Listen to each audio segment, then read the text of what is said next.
Hi guys, I'm Ami Ishibashi. I'm a third-year architecture student. Today I'll be talking about my project called The Way of Flowers, which I did in second year. The brief was to design a shophouse tower in Lasagao Market in Panau. My shophouse tower to produce ikebanas, which are traditional Japanese flower arrangements. So first I'll go to the course outline to see what the course requirements are for the presentation, final output, so that I meet the standard and meet the criteria. First I will draw out a sketch and figure out where I might place all my drawings. I think it's a lot easier to get your ideas down and shuffle things around, kind of arrange them in the way that I want. Just draw the outline of my layout and then try to fill in the gaps like a puzzle. The outlines will be in standard paper sizes, so A3, A4. But when I'm drawing my final drawings, I try and make it larger than the actual standard size, so I can crop it and make it larger if I want that to emphasize that drawing.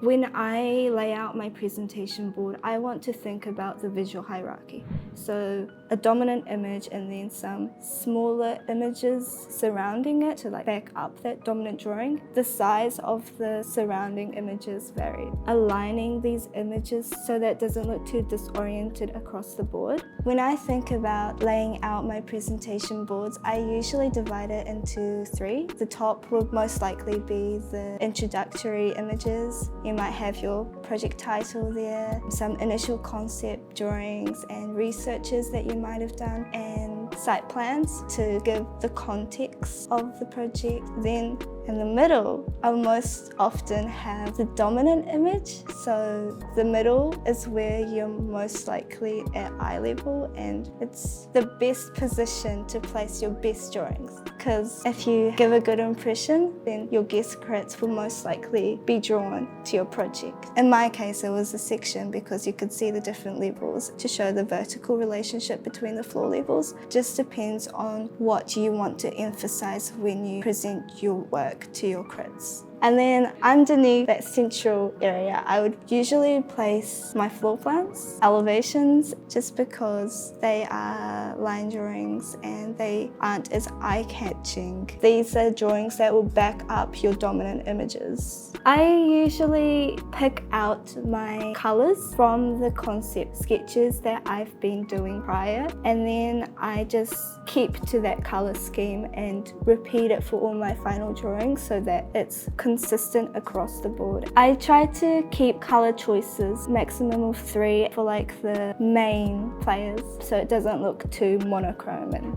usually I just banner print it because I find the process is a little bit easier. I don't have to worry about mucking up the cutting process. Also, when you think about laying out your board, you want to explain to them your work process in a chronological order. It would be good to include topography. Underneath perspective or atmospherical drawings, it would be good to explain what you're looking at and what you want to portray through that perspective, so that viewers can experience your project. You can explain your work through words as well as images. This is different for everyone. Work to your strong points. Also work to what is required. Good luck for your credit.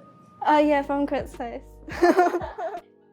Hey guys, my name is Samuel Nagash. I'm a 5th year student at the University of Auckland doing my thesis. Today I'm going to be showing you my 4th year work. The name of the project was called Revival of the Horutu on Queen's Wharf, and this was a design proposal for Ngāti Whātua Ōrākei. I approached it with a sort of new typology for past sites to exist within the urban fabric. My first step in approaching the crit boards would be to figure out what kind of drawings are best to sort of portray what you're trying to show. Whatever is relevant to your narrative and whatever is important to show, that needs to be at the forefront and that needs to be prioritized. For this particular project, scale was an important thing because I had to show quite a bit of city context in relation to how my design sat within the urban fabric. So I had to do sections that were 1 to 2,000. So that would kind of show the whole city as well as the water, its relationship to the water as well. It sort of dictated how my perspectives and as well as the section sections would be laid out on my board, so there were these long panoramics. Scales can vary between what you're trying to show, so I had to consider that.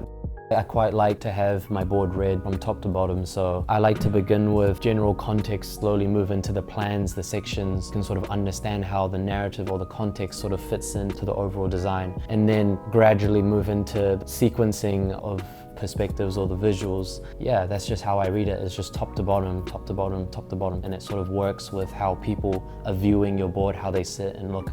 And that just makes sense to me. Textures became a big thing with this. The reason why I use black and white is because the textures stand out quite well with black and white. Looking at the land, the sky, and the sea, using textures to represent the atmosphere of the drawings, as well as, you know, in the plans, you can distinguish what's what. So I had to keep the colors quite bold, striking, the gradients of black and white. And gray's color, in a sense here, is just visually representing textures. The reason why I like going with individual prints rather than banner prints is because I like to treat each drawing separately, sort of like a cinematic approach. Again, that ties into how I work with narratives, will sort of act as sequences or cuts. I think for me, when I'm setting up my board, especially when I'm handling text, is that they merge very well with your imagery and they sit comfortably and not just slapped on. I take time to really make text stand out and work together and make them quite big. Again, when a person's spectating your work, you can kind of see these moments, or if you're showing a section with 3 main areas, then you're showing land, water, proposal in the middle. I think just words help package it quite nicely. It just makes sense that you have, you know, hotkeys just to name your programs. Keep it simple. My take on this with working on your board is that I like to compose my work. You don't have to fill up the whole board. You can move outside of that, and that's the best way to do it because you kind of stress yourself out trying to fill up everything. Peace. Sick. Oh, it's a wrap. Yeah?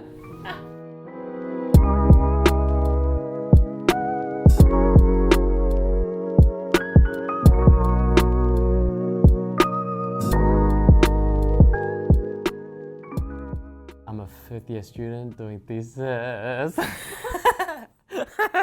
is funny as. The chronological order of the way you speak. Yeah.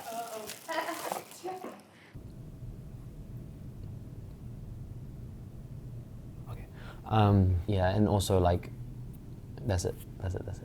Just cut it there. Just cut it there. Wait. You done? Yeah. Okay, cool. Say bye. Oh my goodness.